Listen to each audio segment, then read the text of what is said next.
Bonjour Clément, Bonjour Alan, merci de me content de te recevoir. voir aussi à Angers. On sait jamais, on a échangé hier, on n'a jamais échangé pour Fantastinet. Alors est-ce que tu peux te présenter à nos lecteurs? Oui, oui, oui, avec plaisir. Clément Boellier. Dans la vraie vie, je fais du web marketing pour le projet Voltaire, pour avoir un salaire. Et quand j'ai du temps, que je ne m'occupe pas de mes deux enfants, j'écris. J'écris des bouquins de fantasy et des bouquins fantastiques essentiellement. Donc dans la fantasy, il y a Hollangar, la saga, 5 bouquins maintenant. Et je viens de sortir un bouquin qui s'appelle Le Pacte de sang, qui est plutôt un thriller horrifico-fantastique. Je vais pas mal piocher dans l'histoire pour celui-ci. Je voudrais reparler un peu de l'Hangar. Donc la dernière histoire, donc l'histoire du crépuscule est parue il y a 2 ans maintenant. C'est vraiment le dernier tour en Hangar? A priori, oui, quand même. Je pense que j'ai passé suffisamment de temps à Hollangar. J'ai pas mal exploré de thématiques. C'est très axé économie, en fait, Hollangar. C'est très axé enfin, social et économique.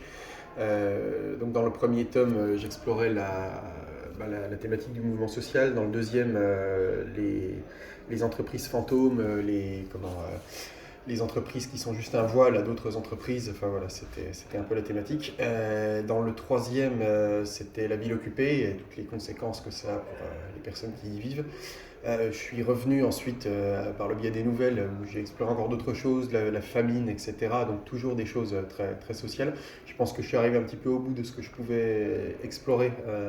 Plus, ça serait sûrement trop. Enfin, on ne sait jamais, on peut toujours avoir une nouvelle idée, on peut toujours avoir quelque chose qui vient comme ça. Au détour d'une rue, j'en sais rien, en voyant un film, en lisant un bouquin. Mais là, je pense quand même que en plus, j'ai clos le cycle de tous mes personnages principaux. Evina, Baldec, etc. Torgen, ils ont fait ce qu'ils avaient à faire dans cet univers. Donc repartir encore, là pour l'instant, je vois pas trop comment. Peut-être je te dirai pas pareil dans Dans deux 2 ans. ans, 5 ans, en 10 ans, je sais pas. Mais voilà, pour le moment, ouais, j'ai envie de faire d'autres choses. J'ai trouvé que le cycle, si j'en parle aujourd'hui, c'est parce que je trouve que le cycle fait écho avec l'actualité, notamment, alors si je reprends, on a des nains ouvriers, si je pouvais résumer comme ça, et des orques qui sont aussi l'étranger. Il y a une vraie dimension politique dans l'hangar. Ah bah oui, c'était voulu dès le départ.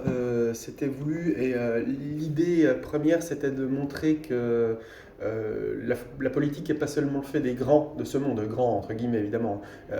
Quand on lit Tolkien, ou qu'on regarde les œuvres qui en sont tirées, la politique ou les décisions viennent souvent des rois, des princes, des grands personnages de ce monde-là.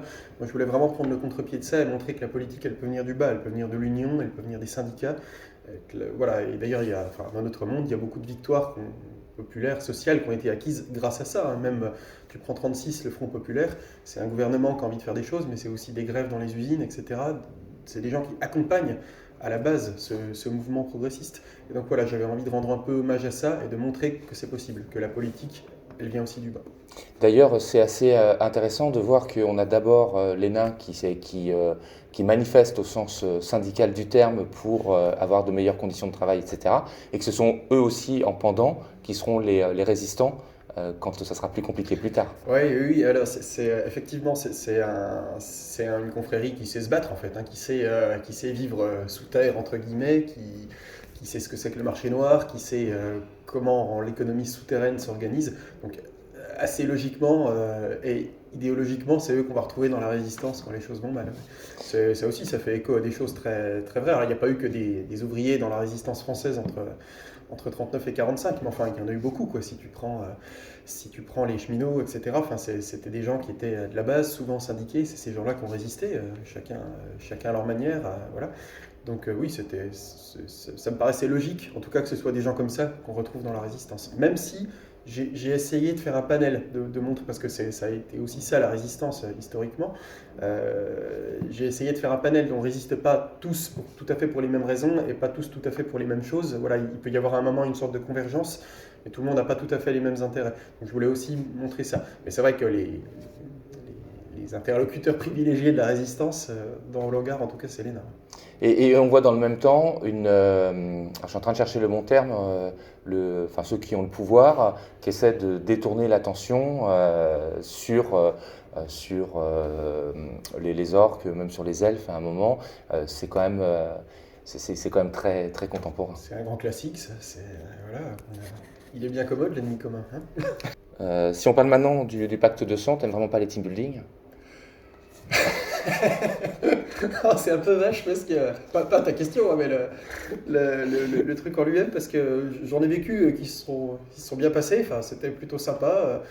Mais oui, je pense que c'est des moments où il peut y avoir une espèce d'esbrouffe, c'est-à-dire on a une grande famille, on va tous construire ensemble. Bah, non, c'est les salariés qui vont construire et créer de la richesse pour les patrons. Hein, voilà, c'est l'argument de la grande famille, il va bien 2 minutes. Mais voilà, donc ça, c'était surtout ce bouquin une manière de montrer que il y a, enfin, les pires abominations, c'est pas forcément les trucs souterrains, c'est pas forcément les trucs avec des grandes dents qui te guettent dans l'ombre. Les pires abominations, elles viennent d'abord de nous.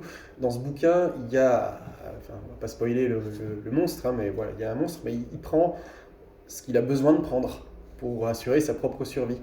Il y en a dans ce bouquin qui prennent beaucoup plus que ce dont ils ont besoin. C'est des humains de chair et d'os, comme toi et moi. Voilà, donc c'était une manière de montrer ça, en partie, ce bouquin.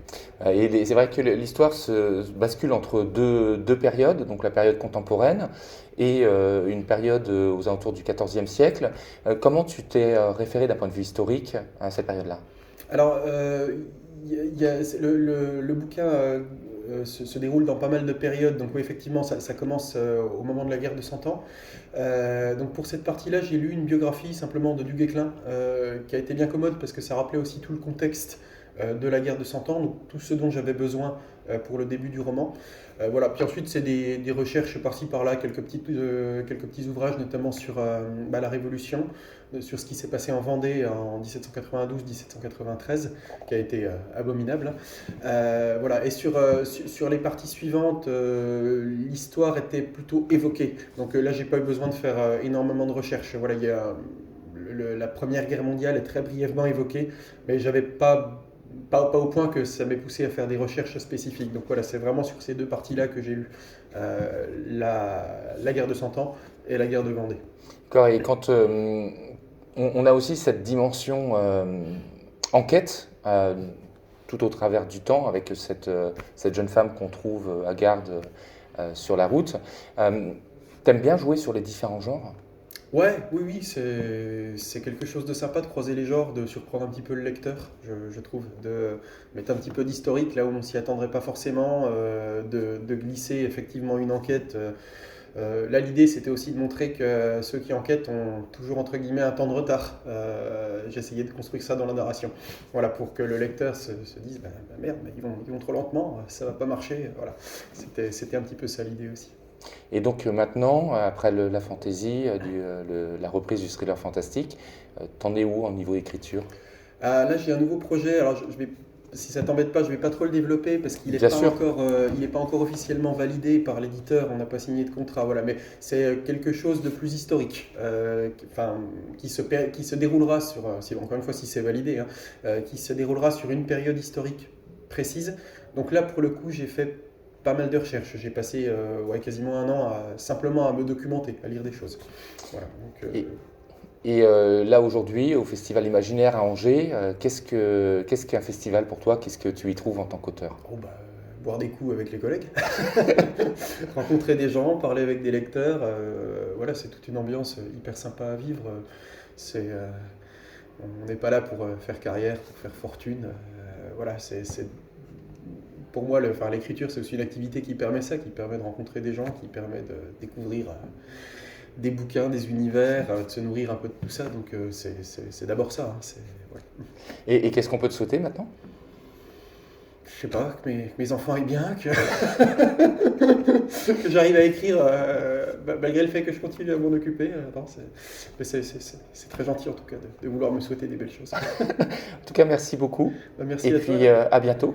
À très bientôt, j'espère. Merci encore.